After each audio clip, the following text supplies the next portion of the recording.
push and a pull system, understanding what the Kanban method is, okay? And that's an interesting thing, and what Kanban systems are. And finally, how Kanban is being applied in SAFe. So as you guys look through the objectives, you will see that there might be some interesting things for you guys to pick up on. But the first thing that I'd like to start off with is what is a push versus a pull system, okay? So a pull system is defined as any production system which explicitly controls its work in progress limits. Anything else is considered a push. So why is this important for us? Is because of the way we're going to be handling work. Because in the traditional aspect, we are actually pushing work, and in a lean context, we are trying to pull the work, which is more efficient. So can anyone tell me what kind of a system is Kanban? It's a pull system. Okay. Any other opinions that differ?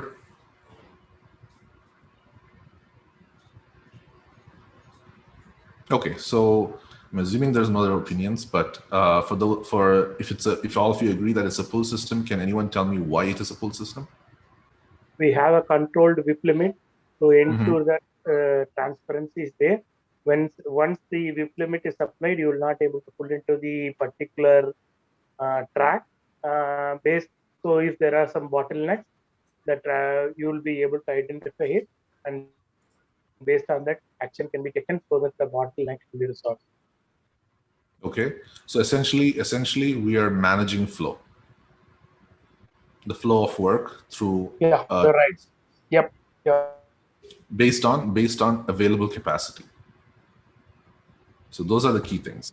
But there's one interesting thing that you mentioned. You mentioned that when the WIP limit is there, you cannot pull work. So that's an interesting conversation. Maybe we can touch back on that topic towards the end. So many of us have heard about Kanban, okay? Now, what we've heard about Kanban is typically coming from what is called the Kanban method. And so this is where I want to introduce you to what the Kanban method is. So the Kanban method was actually a set of practices and principles that were developed by David J. Anderson. David J. Anderson implemented a set of practices, and he defined a set of principles when he was working with Corbis and Microsoft. Those collection of principles and practices came together, or when he condensed and distilled all of that, that set of things became known as what is called Kanban method. And this is actually promoted through classes via the Kanban University. So that is what Kanban method is. And as you noted, if you noticed, I've highlighted the word Kanban method because with a capital K. So you might look at this screen and say, okay, what's the difference between Kanban method versus Kanban systems? Because I'm also assuming that when you talk about Kanban, what comes to your mind is the Toyota manufacturing system. Okay, so the Toyota manufacturing system, or the systems that they used at Toyota, is what is called a Kanban system with a small k. The Kanban method with a capital K is actually employing Kanban systems.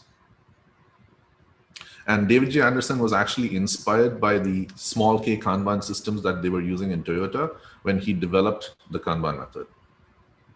So there are a set of values, principles, practices, etc. All this got developed, and it is collectively known as Kanban method.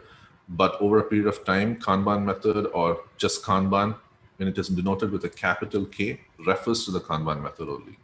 And the Kanban method does not really have a very a set definition, okay? Because it is not a method. It's not a methodology. It's not a framework either. Okay, it is an approach, or it's considered a management approach which you can employ over any existing process, which means that you don't have to really disrupt the system. Whatever your current way of working is, you can employ Kanban on top of that, or specifically the Kanban method on top of that. So that is why you will hear many times the Kanban method being called as a start from what you do now method. So whatever your existing process, you can apply Kanban on it. So this is the key difference that between what is Kanban method and Kanban systems. So any questions here or anything new for you guys?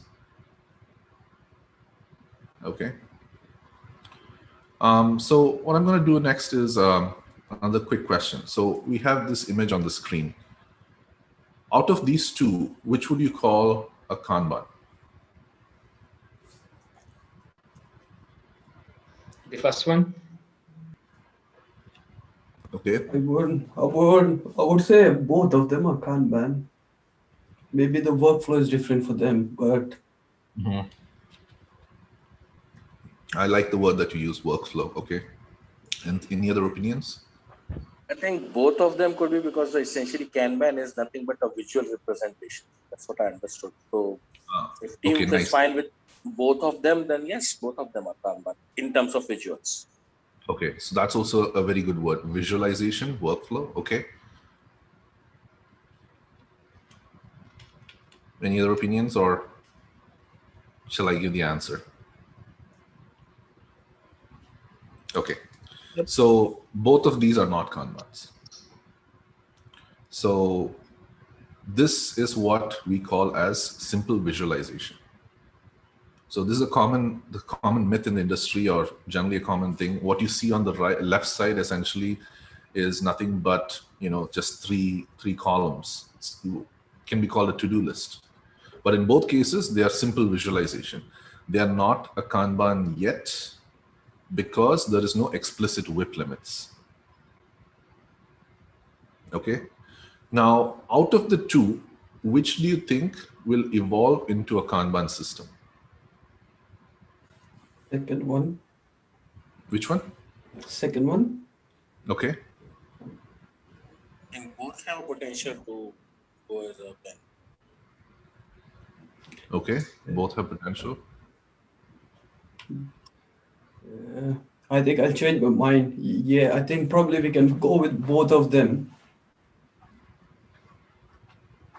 Okay. So in a way, the answers are not incorrect. You can, if you apply WIP limits, yes, you can consider them as the beginning of a Kanban system, but it is not yet. Okay. So we'll have to consider both. Sorry, Steve. My opinion is both can be done if you can do manage flow processly and apply WIP limits more efficiently, right? Both can be evolved, but I would say first one can be done in a more better manner than the second. My opinion. Okay.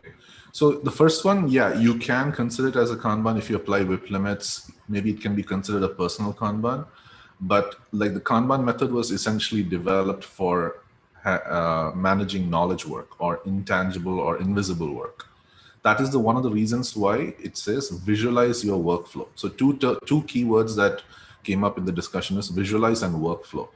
The one on the left essentially cannot be called a workflow because it's just 3 columns. It's just different states. But if you observe the image on the right, there is a set of steps that will constitute your workflow. So what is your workflow? Is essentially the sequence of steps that your work passes through. Okay.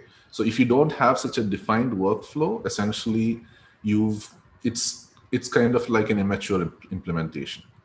So the one on the right is actually the beginning of implementing a Kanban system. Okay. So what is missing in this? Can anyone tell me so let's focus on the image on the right. What are some things that we need to do to make this now a Kanban? WIP limits. Put the work in progress limits. Okay. Basically, the backlog is not there. Backlog is there. What you see on the screen, it is a backlog. Is missing. We can add WIP limit. Okay, WIP limit is 1. What else?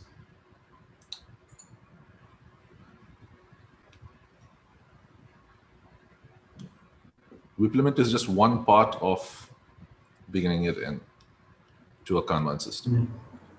Yeah, and one more thing is we may need to give the connotation for the different colors. Let's say, for example, these colors typically represent different work item type. Then yellow stands for what? Pink stands for what? Okay. Policies. work in progress. Okay, so yeah, the different color notations, yes, work item types, but what is that part of? Definition of workflow. Definition of workflow. So essentially what I was trying to elicit was, first you apply WIP limits, then you need to figure out how to manage flow. To manage flow, you have techniques like using work item types, class of service, etc. What else? There is still more that we can do before we can actually call it a proper Kanban. The chat window Nejma says policies. Okay, defining policies, making the policies explicit. What is that all about? It's essentially what happens when how do we pull an item from one state of the workflow to the other? What are the set of conditions that need to be met before that can be pulled into the next column? So visualizing the workflow, limiting WIP, managing flow, making policies explicit. There's more. So here I want to introduce the two more concepts. It's basically you need to establish feedback loops, and you should also agree to improve collaboratively and experimentally.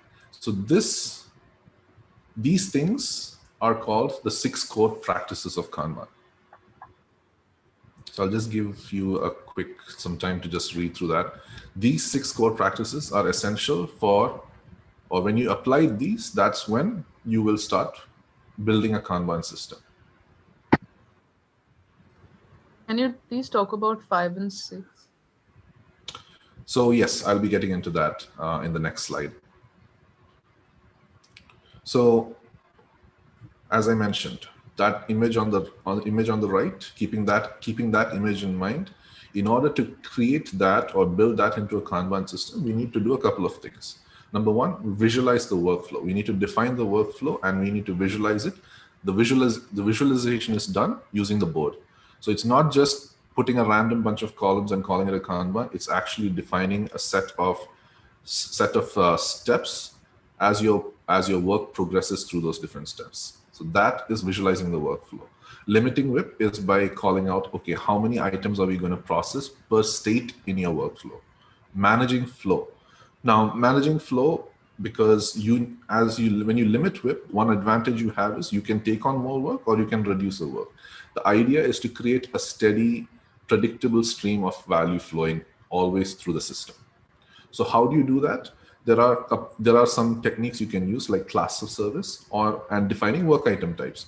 So someone mentioned, the different color codes. So work item, so essentially what you are talking about is work item types. So maybe your defects could be a pink sticky or a pink card, or your user stories could be a yellow card, your enhancements could be blue, production support issues could be red, whatever it is. Those are ways to differentiate your work item types. So I've given some examples of what work item types are, like defect stories, enhancements, etc. But that is not the end of it. Depending on your particular context and depending on the kind of work you are handling, you may have different work item types, because we are associating this to knowledge work and to relate with software development. That's why I've used these examples. Okay. Now, for those work item types, in order to manage flow, you have something called as class of service. What class of service is? There are 3 generic ones: standard, fix, and expedite. Again, here also you can customize it depending on your need. But the understanding for class of service is based on cost of delay, which means that for a work item type, if you delay working on it, what is the impact or what is the cost impact you will have? So if it, for example, let's take standard work, just any regular development work, and a production support issue. Which should you be tackling first in terms of, avoiding a loss? Production support. Yes.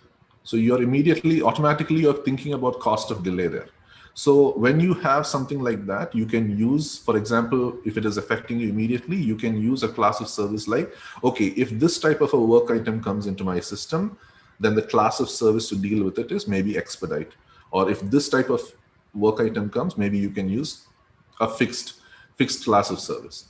Now, it could be that, something that is considered a standard work item may get promoted to expedite, depending on how the cost of delay impact is there.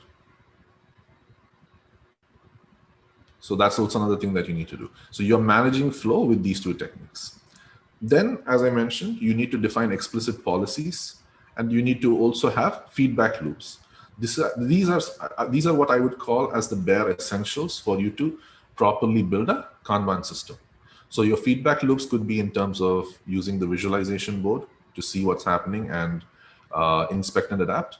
Metrics, cycle time, throughput, etc.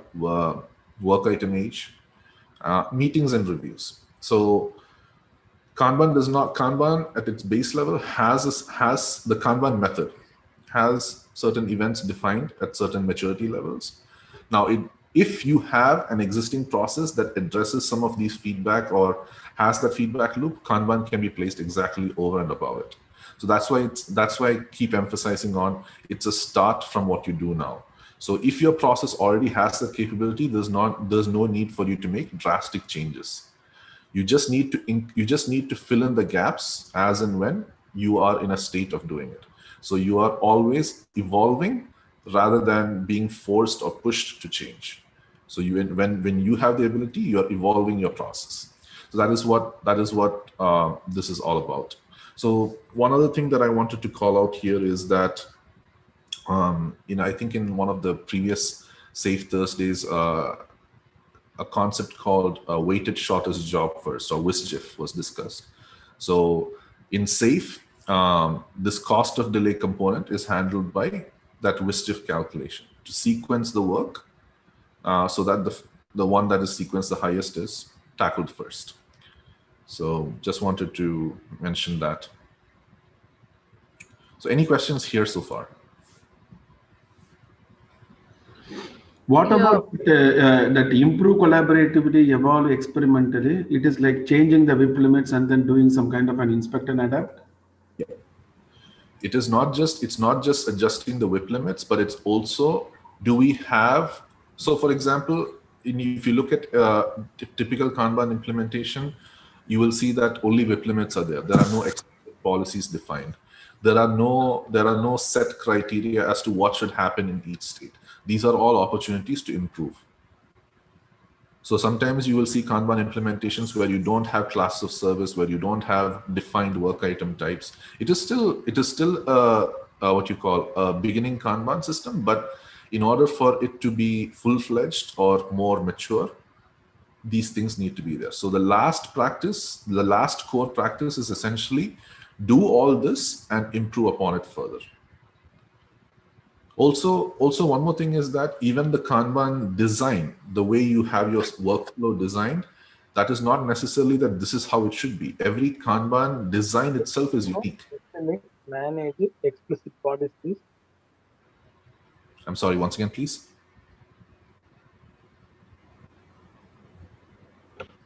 So he was asking about managing explicit policies. It's not about managing explicit policies. Explicit policies is something that you have to define. So we'll look at some examples where what would be constituting a type of policy. We can look at it, but policies are something that you or the team as a whole needs to define. Okay. All right. So let's look at what happens when we apply WIP limits. So this was our Kanban design for our previous example. And from that design, what we did is we applied WIP limits. Now, I put an asterisk on the Kanban system because WIP limits are not the only thing that we'll call it a Kanban system, but it's the start. Okay, so when you apply WIP limits, now you can say that this is the beginning of a Kanban system. Now, what happens is that if you look at the workflow state for run pilot, it has a WIP limit of 3. Now, you can see that there is a vacant spot over there. What happens is that when that vacant spot is there, it causes the work item or the work from the previous state to move into that available capacity or that available slot, so that immediately the WIP limit is filled. When it is filled, what also happens in addition to that is that a trigger or a signal is sent to replenish the capacity in the developed curriculum. So that is how work item from the selected column gets pulled into developed curriculum. And this is why it's called a pull system, because the work is pulled rather than somebody just pushing it without any control. So the signal, so the available capacity triggers the need for pulling work and for replenishing work. So you will see that the work items move from left to right, but the pull signal is actually from right to left. Okay, so this is one example of a Kanban design, Kanban system design. Now, I want to have you guys look at one more design. Now, this is a diagram that I've taken from the Scaled Agile Framework website. Now, in this, I want to caution you that they have not explicitly put WIP limits, but the reason I put this example here is to showcase how different states in the workflow are defined. So, for example, if you look at funnel, it says all big ideas are welcomed here, or it's about cost savings and etc. etc. And if you look at reviewing, it tells you its list of steps that you need to do, or the list of steps that need to be accomplished, or what are some of the things that are being done in the review state of the workflow. Okay, at the bottom you can see that there is something called as pull when an epic owner is available. These are your policies. So what it is saying is that in order to pull an idea from the funnel into reviewing, an epic owner should be available. So when an epic owner is available, pull work in. In the next column, similarly, again, if it has to move, an epic owner has to have capacity. So these are not built-in or etched in stone policies that you guys have to follow. You can create and define your own policies, but those policies need to be defined depending on your specific context and depending on the kind of work you're doing. But when you apply this is how there is transparency built into the system, and it fulfills the criteria of building explicit policies. Now you can improve later on. Maybe you can say that, okay, maybe we need to refine these policies, and that is when that final core practice also gets applied. So that's the reason why I wanted to show this particular image. So any questions here as far as policies? Because I think someone asked to explain about explicit. This is the idea of using explicit policies. And in the Kanban design, typically if you look at large-scale Kanban implementations where they actually use a physical board, you will see that the explicit policies, or the policies are actually defined at the bottom like this. So this is an example of Kanban design, or one example. So any questions here?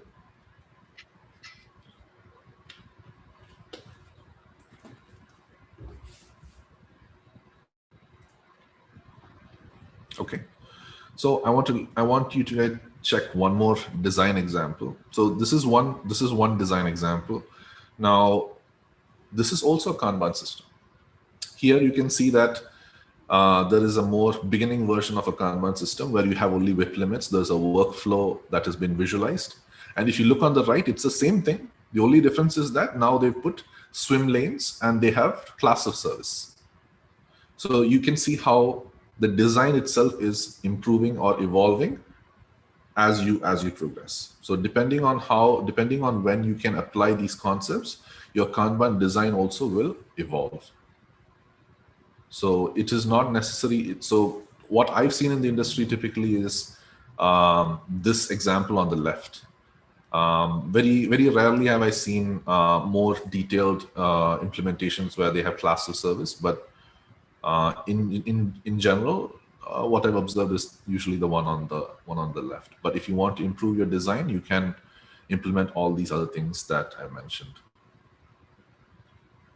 So anything coming up for you guys here, or any questions here? Steve, can I ask a short question? In in Scrum, we split the items in sprint length, like 2 weeks, 3 weeks. How can we split items in Kanban? We don't have a specific length. It's continuous flow. Or what practice we can use splitting items in Kanban? Okay. So there is no specific guidance as to how you should split work items. Eventually, over a period of time, you'll get an idea of how you should right size your work. That is the word I want to use, right size. And how this right sizing happens is, at some point, you need to define what is called as a service level expectation. Okay, so service level expectation is when you will say that 85% or 90%, whatever your confidence level that you choose, to say that 85% of your work will finish in X number of days. So there's that, when you set that days component of it, your work should be sized in such a way that it will meet your SLE, or it should be within that SLE limits. So how you define that, how you set those SLEs, etc., will define how you will right size your items. It is not something that I can say, okay, this is how you should do it. It's you need to figure out what you want, what is the kind of delivery capacity you need for your end customer. Because when you look at a Kanban system, you're looking at providing value to your customer through through a service or through some kind of workflow. Okay, so how do you manage the flow of work through that? Essentially, will define all those values. Does that help? Yes, you mean for define a SLE, and if the items meet this SLE value, it's okay. Maybe it's we think that it's longer than SLE. Maybe we can split this item. Yeah. Yeah. So if an item takes longer, that is not really something to be concerned. I mean, it is obviously something to be concerned about. So you will have metrics to warn you about something going to miss the SLE. For example, work item age is a powerful metric that will warn you, because it's a leading indicator that will warn you that, okay, you're going to miss your SLE. Okay, so if you've set your SLE saying that 85% of the work should be completed in 5 days, then the moment you see that your work item is 5 days old, you know that there is a potential that it will miss the SLE. So that is how you need. That's how you need to figure out when you pull work. So you can define a policy in your backlog saying that the work item that we have should approximately last 1 day or 2 days or whatever it is, but it should be something. So you're using that kind of guidelines to size your work. There's no, okay, split the work like this. Well, splitting the work will happen during your backlog refinement, or those sessions where you are pulling work into the system, before pulling work into the system. But that SLE will be your initial guidance. Now, if you define an SLE saying that 85% in 5 days, later feel that no, 5 days is too much of a lead time for us, then maybe you will want to make a more aggressive deadline, 3 days. So then the work that you're pulling in should ideally be sized in such a way that it can be finished in 3 days. If it cannot be finished, it will obviously, the work item age will show you the indicators and things like that. And that is when you need to come as a group or as a team and tackle and ensure that that flow is maintained. Because if some item is sitting idle or stagnant in a particular state, workflow state, it means that it is becoming a potential block in the flow. So the idea is to move that work as fast as possible. So this is where another concept will come in the Kanban method is stop starting and start finishing. So when you see something sitting there in a particular column or a particular state, if it is aging a lot or things like that, the action that you need to take as a team is don't pull in more work, but start finishing the work first before pulling in more work. So stop starting, start finishing. Remember that. I understand from you, it's not depends on the size. Maybe you manage the flow and try to finish the item. Maybe swarming, something like that. To focus to finish the item. Maybe the size, it depends. Yeah. Okay. Hey Steve, two dumb questions. Sorry for that. One is that a typical management view when they look into these Kanban board is my delivery is on track or not. So suppose, take any example of Kanban board, left or right one, how it is going to indicate me that I am on track or not. Or maybe if you wanted to tell me that, externally some other metrics I need to manage, which you just mentioned, to let me know.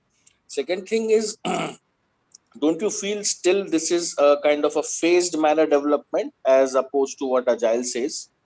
We are still having analyze, review, build, and this. So doesn't it a kind of a waterfallish nature in nature? No, it's not. It should not be looked. It should not be looked at it that way. It's not waterfallish because you are taking enough work and you're creating flow. So you are taking work that will finish. All these aspects of should be looked as one. Without completing these steps, you cannot say that value is delivered, because value will be delivered only when you can use it. So unless you use it, or unless you are in a position to use it, those different steps don't matter.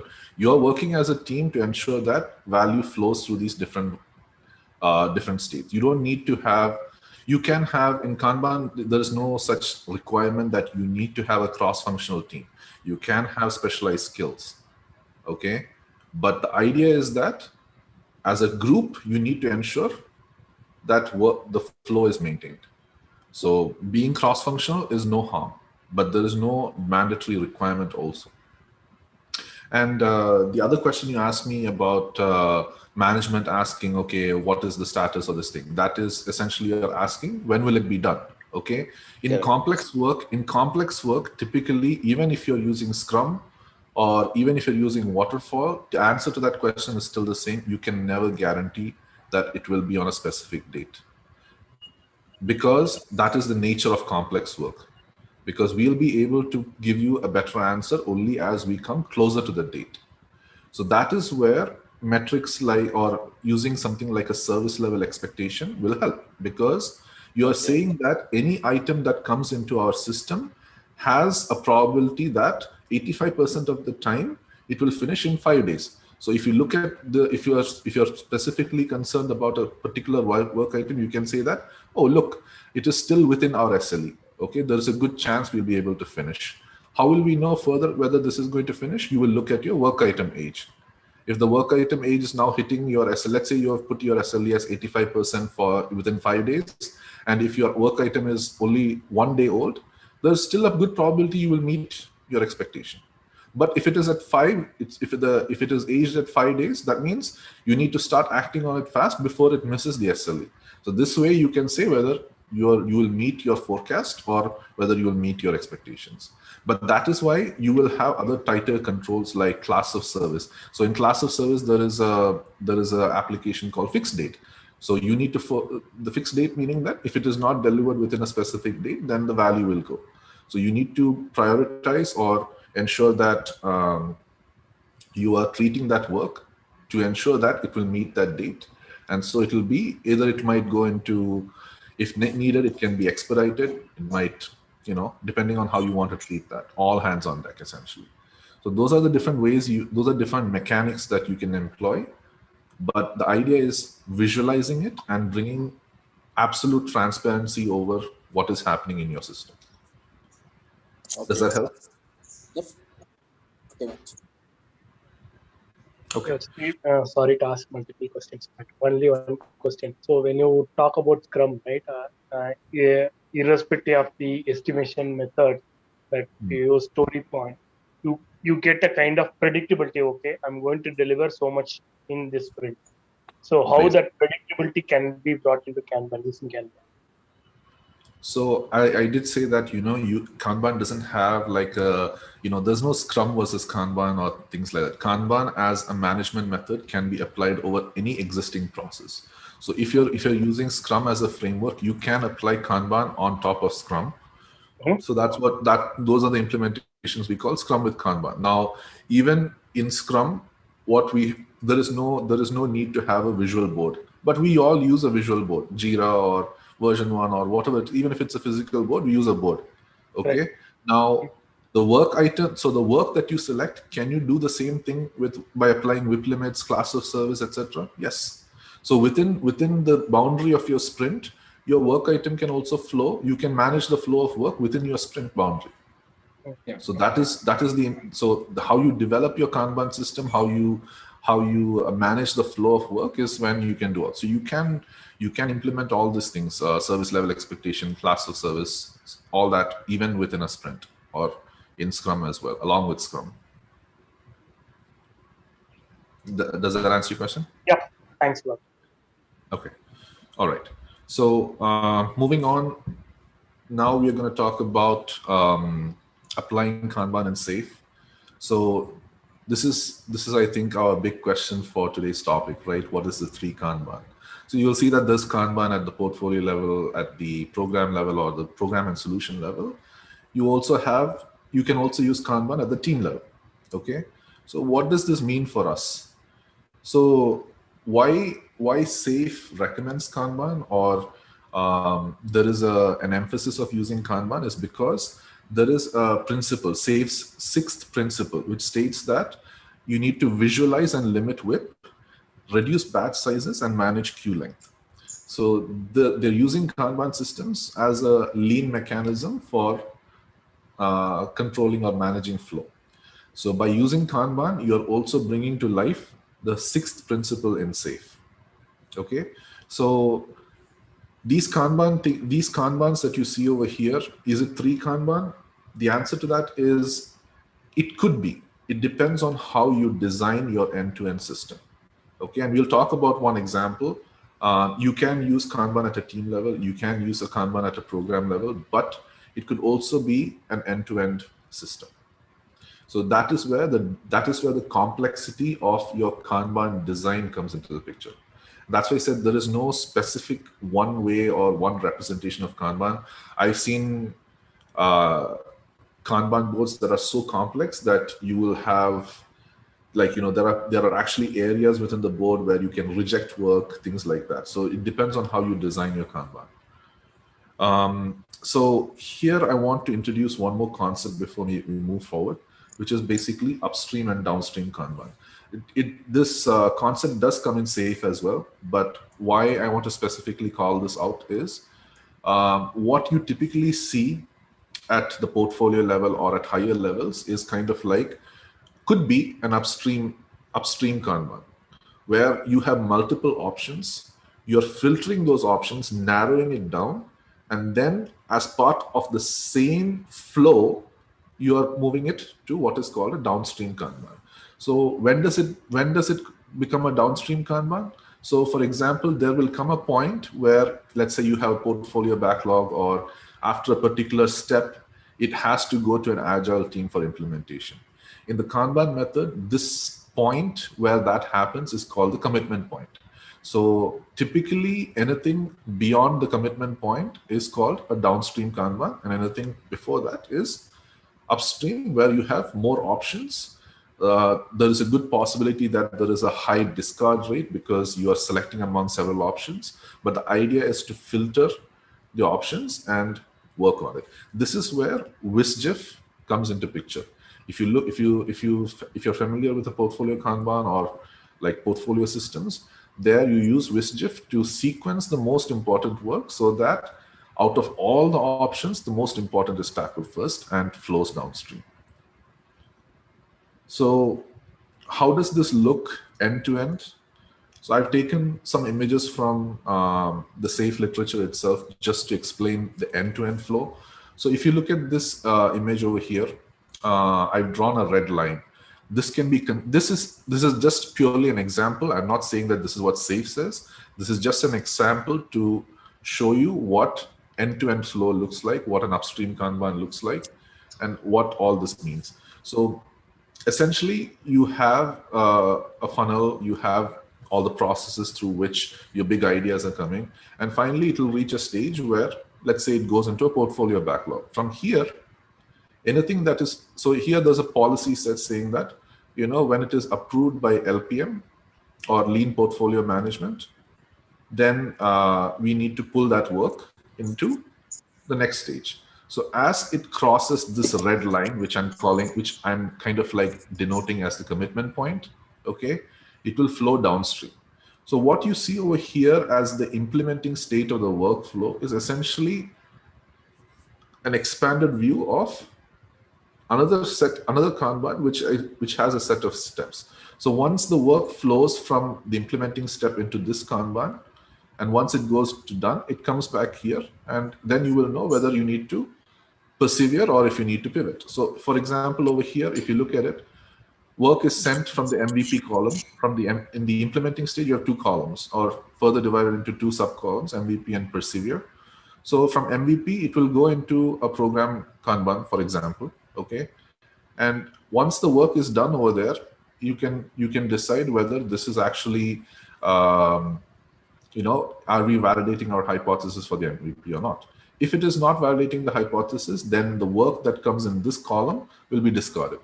The next work will be pulled in, and similarly, this process will repeat until it moves into persevere. Once it moves into persevere, again, it will go through a similar flow like this, okay? And finally, when Wisjif determines that there is no longer any need to continue working on the epic or the features related to that epic, then we can consider that this is done and it will move into the done state. So this is not, if you are confused by this, I can understand why, but essentially this is one way of scaling Kanban, but this is an end-to-end flow.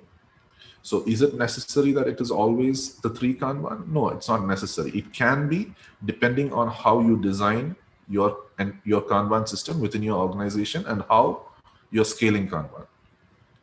Okay, so that's pretty much it. So this is an implement. So if you look over here, this is portfolio, this is program. A few slides back, I forgot to mention that, this is what your team backlog would look like. So from this example, I wanted to say that, this is a good example of what a team backlog. So as it flows from portfolio to program to team, or if you're not even using any of the above structures, if you're only using a team level, then this is a good implementation of a team level Kanban. Okay.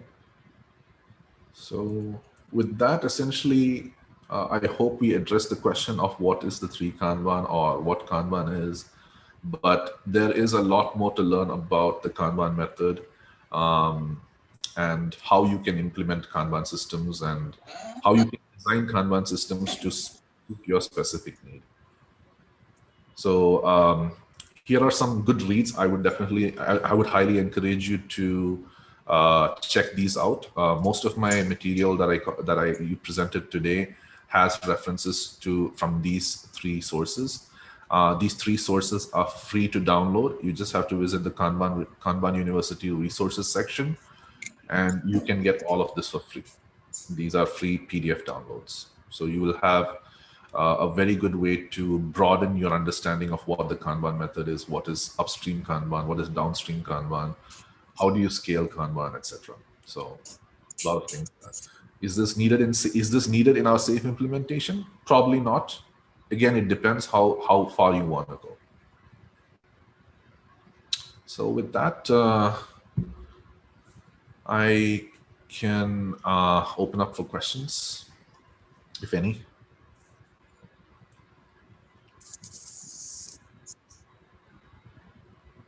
Hi, Steve, this is Satya. I have a question on the estimation and the projection side, because as you know, many of the service-based companies or the consultancy company, we need to supply the consultants or the software developers to such projects. So in that sense, how can we mature, or how can we use the best practices using Kanban to achieve this kind of approach to get a projection or a estimation of your backlog or the story points? Projection or estimation? Are you asking in terms of when it will be done, when it will be completed, or I'm not very clear as to Is that what you're asking? Just to be sure. No, I'm trying to see how, because now we have Scrum and we are able to measure the velocity and so on. But if I have to if I have to move from Scrum to Kanban in few topics, so then I'm just trying to see how can we manage the resources using Kanban? How can I predict using this?